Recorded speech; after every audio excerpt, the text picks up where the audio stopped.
So, just had a very dream with some of my good friends. Let's see if we can get that straightened up a bit. It's not quite as far up as it could be. There we are. So, just had a good stream with a couple of the Sultans, Bleach and Trim. The weather is cooperative at the moment, and in Newfoundland, if you have cooperative weather, you bloody well capitalize on it.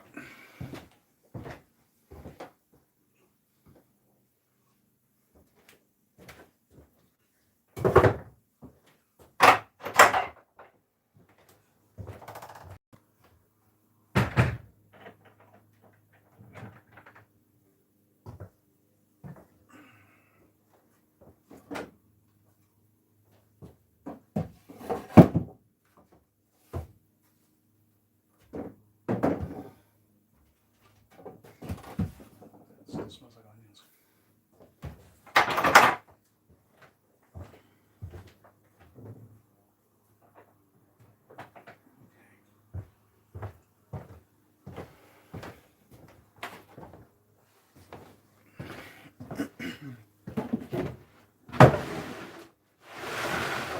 So, what I'm going to be doing is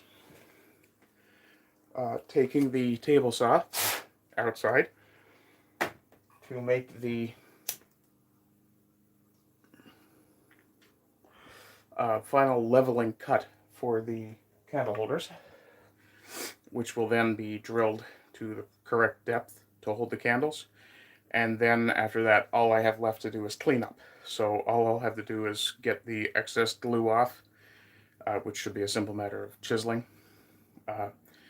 Not scraping exactly, but chiseling will cause it to fracture and break away. While I'm doing that, I'll also be keeping an eye to where I need to sand any parts that have gotten rough in the process. I did do a basic sand when I first started putting the piece together. And I did scrape the upper surface, the part that I drilled the bases in, or cut the bases in. Hi Earl, how's it going? I completely understand. This is going to be a short one anyway, so do what you have to do. All I'm going to be doing is one quick. No more four-wheelers come through. Well, one of the neighbors was yelling at the kids a while ago, so that could be entertaining.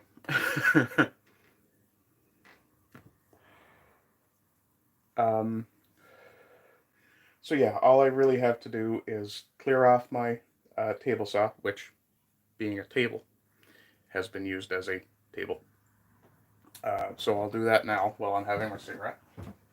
Actually, I know it's not exciting watching me do that, but at least it's better content than nothing. So.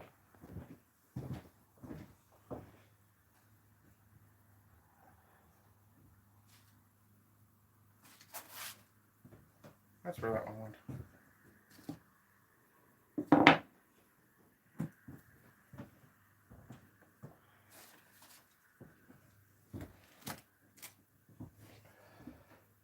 Now, just to explain why this particular plane is not hanging with the other two, that's because, like the other large one I have, this one needs a significant amount of work to, let me see if I can get the light balance right. This one needs a significant amount of, okay, there we go. It needs a significant amount of work on the base and on the sides, and the blade itself, as you can see, is chipped to hell. There, that's a better angle. Yeah, so that's one of the projects I'm working on, is to recondition that. It's a hand-me-down plane from one of my uncles who passed a couple of years ago. So, first thing first, I'll do that. Fortunately, I don't have to take that outside. And this will be one of the few times you'll see me actually wear gloves when I'm doing something. I won't actually wear gloves while I'm making my cuts because, again, as I say repeatedly, it's a safety issue. Ow. Whacked myself in the head that time. You will get to see me wear a mask for once. Just a face shield, in this case.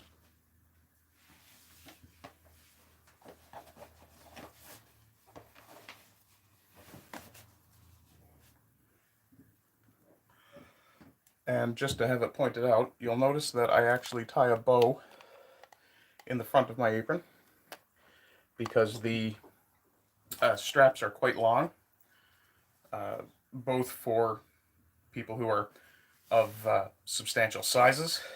That's a little too high up to be comfortable. There we go. Shirts are pretty much all stretched to hell anyway. And as you can tell, I didn't actually get that shave this morning that I was going to. Got sidelined by the stream with bleach. But I'm going to get sweaty at some point today anyway, so I prefer to shower at the end of the day anyway. Let's see. So the next thing I need to do is get a platform outside because the lawn is not level. And when you see the legs on the table saw, you'll understand exactly why I want something to level it.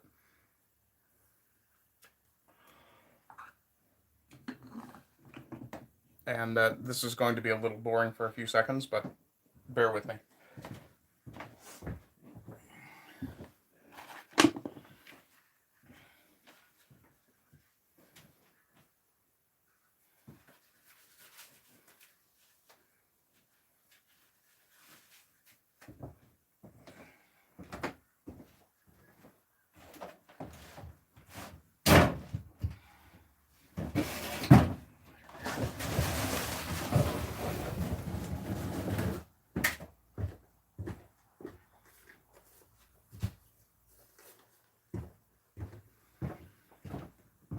Okay, so what I just took outside and threw on the ground, excuse me, is a piece of OSB, oriented strand board. It's the same stuff that's on the wall here, and I just use that because it's convenient, and while it does have a certain degree of flexibility, if I'm not standing directly on it, it's fine. And I will need my push stick for that because that's going to be close to my fingers. Okay.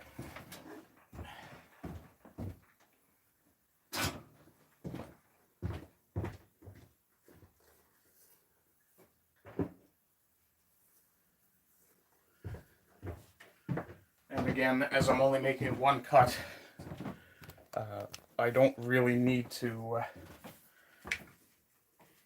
do a big full setup, which I normally would. I'll actually bring you guys outside with me now so you can watch what I'm doing and enjoy a little bit of Newfoundland weather.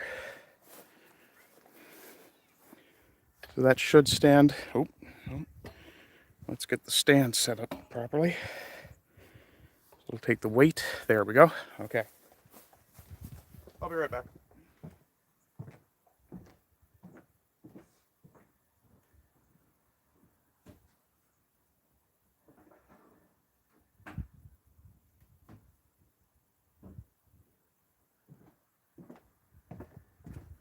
So what I'm doing, safety gear first, obviously. Move that to that side. Okay. So this is the piece I'm going to be cutting. First thing to do is measure. And looking at them, I can eyeball this one is the shortest one.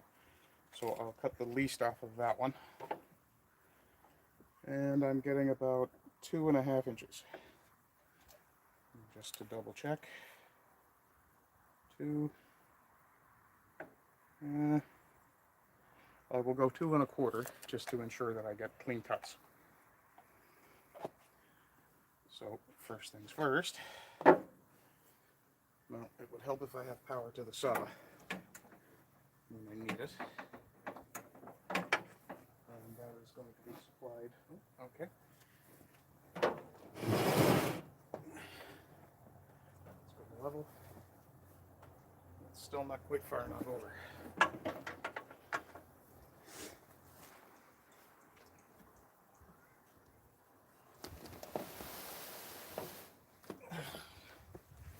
There we are.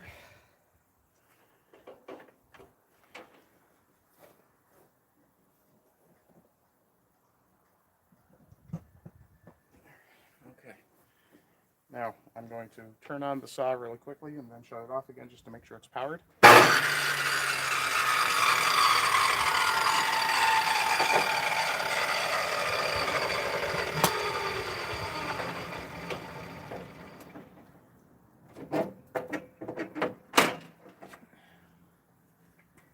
the guard on.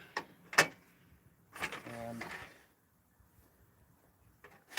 before I do that, I'll get the saw blade raised up to the level I want it. The highest one seems to be this one, so I'll get it up above that. Now, you'll see a lot of people that won't lift their saw blade that high. The reason that it is up that high, and I'll actually move this in so you can see what I'm talking about. The reason I have the saw blade up this high is because I want to clear the tops of these before the saw starts cutting down. I want the saw cutting downward as I feed a piece into it. There's a bunch of different attitudes towards that, but that's the way I prefer to do it. Let me just check live chat again, make sure nobody said anything I need to respond to. I'll have a beer for you, darn kids. You go ahead and have all the beers you want for me. I don't generally drink anymore, very rarely. And when I do, it's almost never beer, unless I can get Guinness on tap.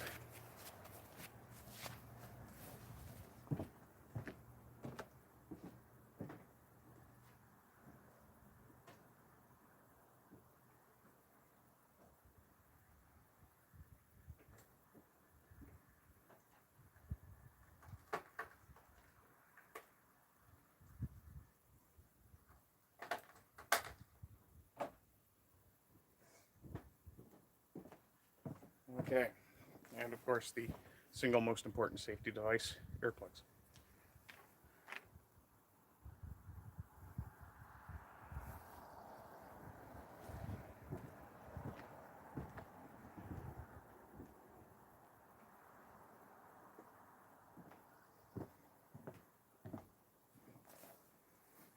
And as the mask has been sitting for a while without being cleaned, there's a bit of sawdust built up inside it, such as life with a workshop. So just take a clean dry rag and give it a wipe.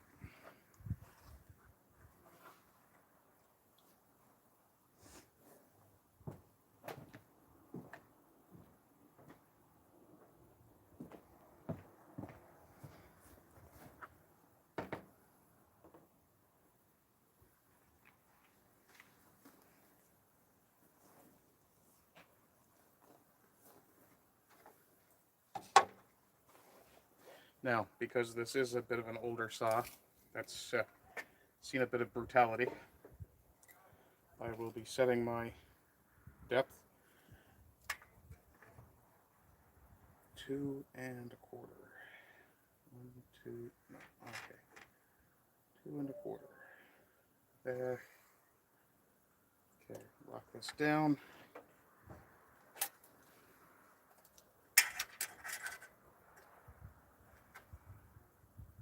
That's not quite 2 1/4.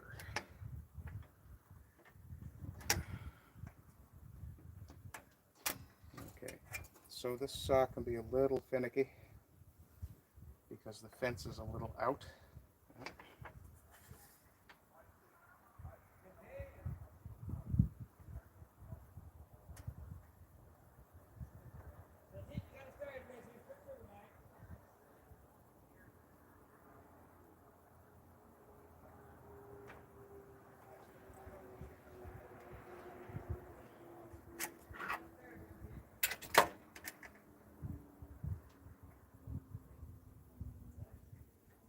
It's a little lighter than I want it. Okay, that's about 2 1/4. One of the reasons I like working in Imperial is because you do have a little bit more leeway than you do with millimeters.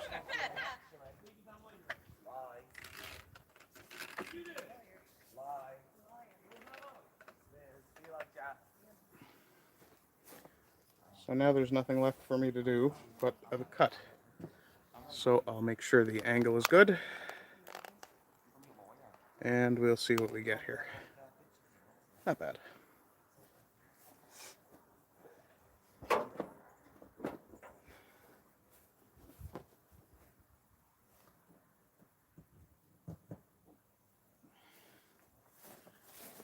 And you can consider this your audio warning.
Okay, so they're all roughly the same height now. Anyone who was paying very close attention, you would have heard the light kickback that happened. I was expecting that anyway, because I was working with loose pieces. I was very much expecting at least one of them to end up in the works, so to speak. These, I'm not sure what will become of these. I may do something with them. I may turn them into medallions or something. Who knows? They may very well end up simply scrap or spacers. In any case, it's time to go back into the shop.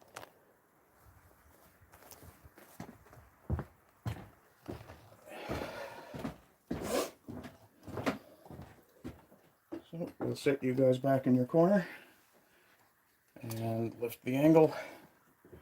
Drop those on the table. Get this thing off before I start to sweat on it too much, which I'm already doing. I mean, you're basically trapped in a tight box with these things on.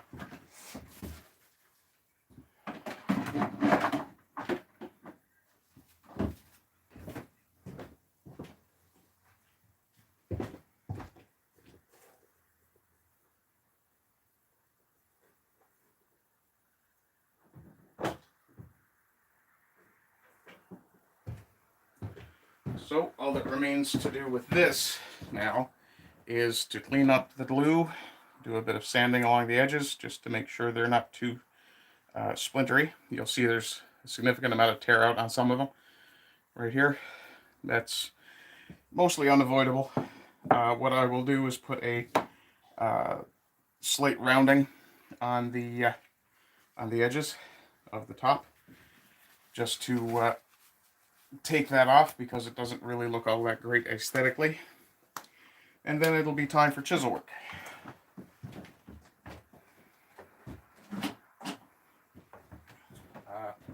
And again, bear with me for just a few seconds while I go and get my gear back inside before it comes to rain.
goes there. I'm going to leave that door open for a little while because it is quite warm in here, or at least I'm quite warm now.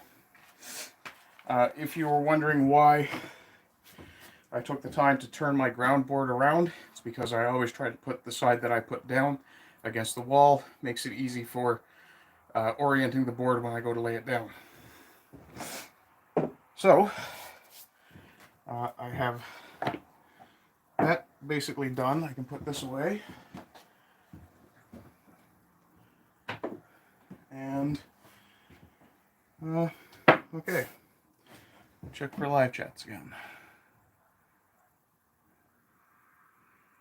Oops, what happened there? There we are. Okay, so no one currently watching, but that's fine. How long have I been streaming? Already 20 minutes. Excellent. Okay.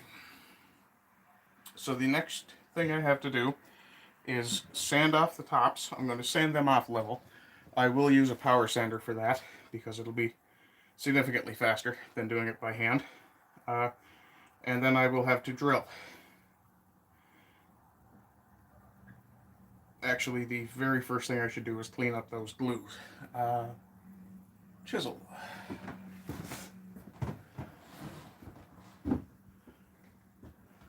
And because I'm working in a small space, tight corners and such, I'm having a good long look at this chisel. There's a bit of a chip, but it should be acceptable. There's your four-wheeler, Earl. So, just so you guys can see what I'm doing, I will move this over and down and kind of in tight.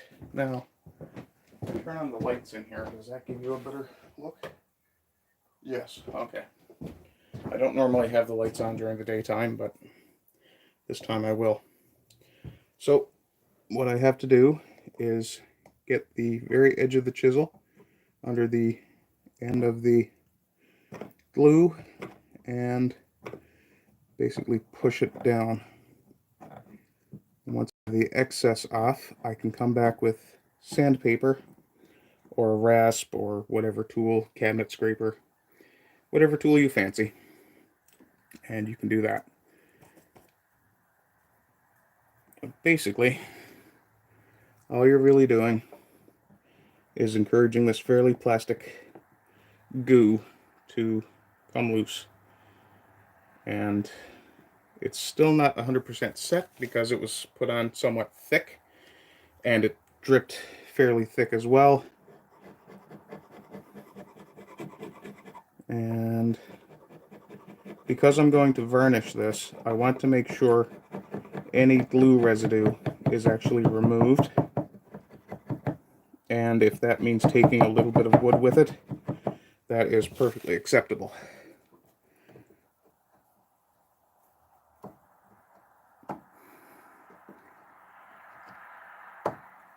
Okay, this isn't really something I can do very well on camera because I'm being too conscious of the angle that I'm working at with you, so that you guys can see what I'm doing. So I'm just going to demonstrate this real quick. And I am using a little bit of force because I want to get down past where the glue sits. Oops.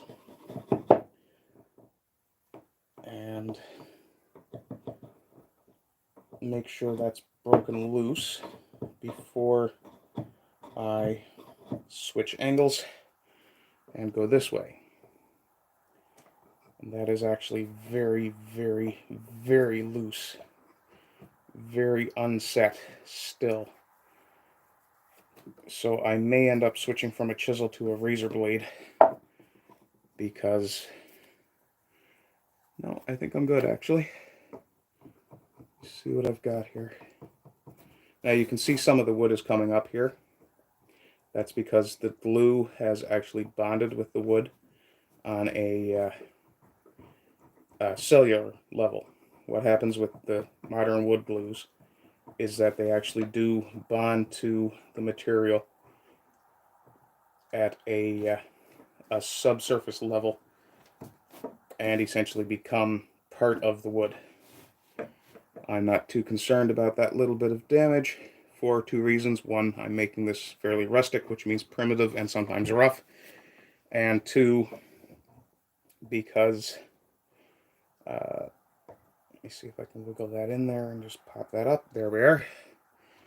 And I didn't fill my gap quite as well as I thought I had, which is unfortunate, but it is what it is at this point.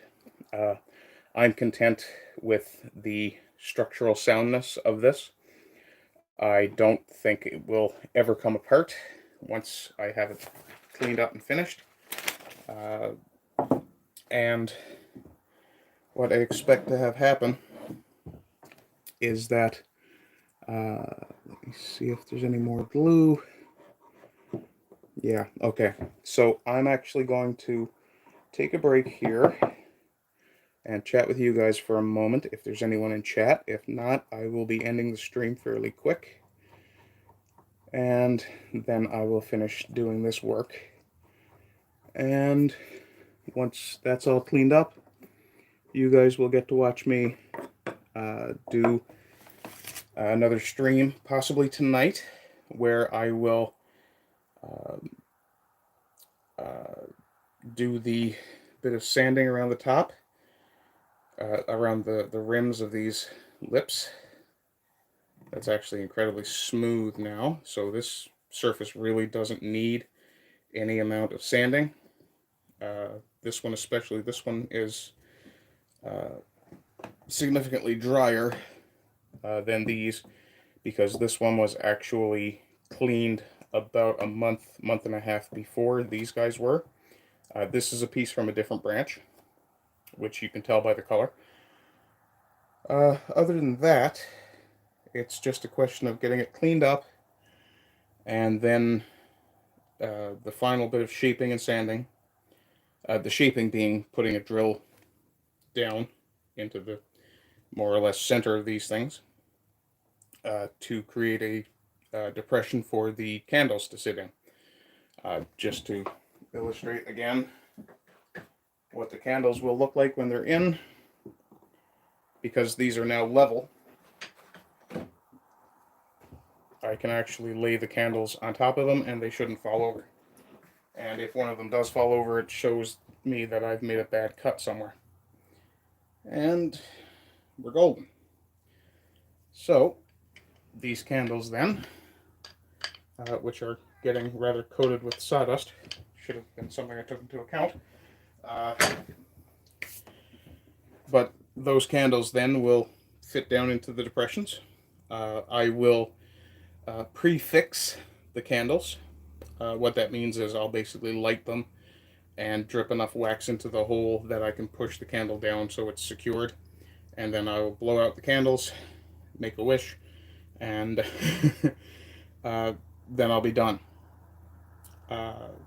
That's once I have done the cleanup, the drilling, what little bit of sanding it may need, and gotten it varnished. Varnishing is going to be a fairly simple process. I'm literally going to hang the piece up and varnish it with a vinyl back, or possibly a piece of board stuck to the doors. A lot of what I do is temporary fixtures, and that's not what I make, that's what I use, is temporary fixtures. For example, the same way that I have to move the table saw to use the table saw, that sort of temporary task-driven work. Other than that, that's going to be it, I think, for this stream, if there's no one in chat. So what I will do is bring the angle back up to my face. I know I'm pretty, you don't need to tell me.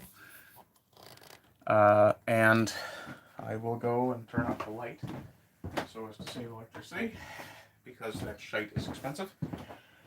And, okay, let's check chat. I'm guessing there's probably no one there. No? Okay. So there's your half-hour stream, just showing you how that works.